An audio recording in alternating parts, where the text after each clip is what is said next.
ભાઈ હાલો ભાઈ પેટનો ખાડો પૂરવા આજે ફટાફટ જો આજે બનાવ્યું છે શું પેલા ઈ કહી દો.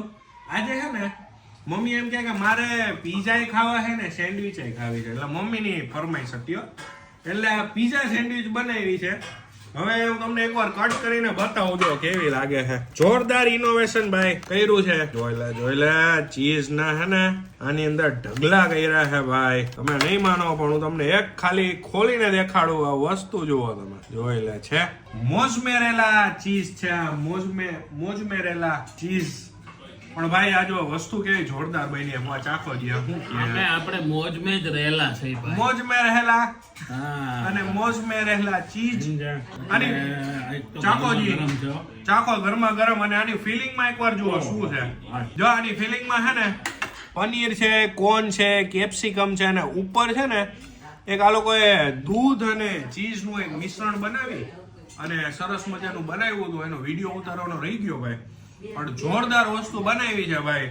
પીઝા સેન્ડવિચ કહે છે આને. બહુ મસ્ત અને લાગશે તમે આંખ બંધ કરીને જુઓ ને તો પીઝા સેન્ડવિચ જ લાગે. આ જો આની અંદર પેલા ચીઝ બસ થતું હોય ને એવી રીતે જો એ ચીઝ નીકળતું હોય ભાઈ. અને આ ખાવાની જે મોજ આવે ઘરે બનતું હોય ને તો ઘરે જ બનાવાય આ વસ્તુ. બધી આઈટમો બધી A1 બને, ક્વોલિટી વાળી બને અને મજા આવે ભાઈ. અને આપણે ઘરમાં છે ને લગભગ 6-7 જણા હોય અને ત્યાં બહાર ખાવા જાય તો વાહા કાબરા થઈ જાય. એના કરતા ઘરે બનાવવામાં મજા આવે.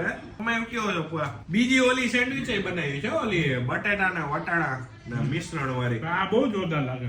આ ખાઈ જાવ ને એટલે તમને એમ લાગે કે આપણે કઈ પાછું ખાઈ તો એમ લાગે કઈ ખાધું જ નથી એના જેવું લાગે. હકીકતથી મસ્ત છે. હા એટલું વજન નો લાગે. આમ વજન ન લાગે, મજા આવે.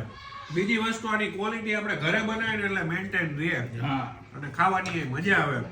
મારે સારું મળે નો મળે એવું ન હોય. હા હા અને ઘરે શું છે આપણે થોડી ક્વોન્ટિટી બનાવીએ છીએ સમજ્યા. તો મેં કીધું ને મહેમાન આવ્યા હોય તો આપણને બધું પોહાય. કારણ કે આપણી ઘરે મહેમાન આવે તો 10-15 જણા મહેમાન આવે. સમજ્યા અને એક જણા 2-3 ઉલારી જાય ભાઈ. બધાય ખાવામાં આપણા જેવા જ રહ્યા. નેવી હાલો ભાઈ ખેંચી લે. સારું લાગે હો. એ તો કહું પોતે મમ્મી જોરદાર સારું વસ્તુ લાગે, બનાવી મસ્ત છે ભાઈ. ઘરે જે મોજ આવે ને ખાવાની એ ક્યાંય નો આવે. મળી બીજા વિડીયોમાં. રામ રામ બધાય.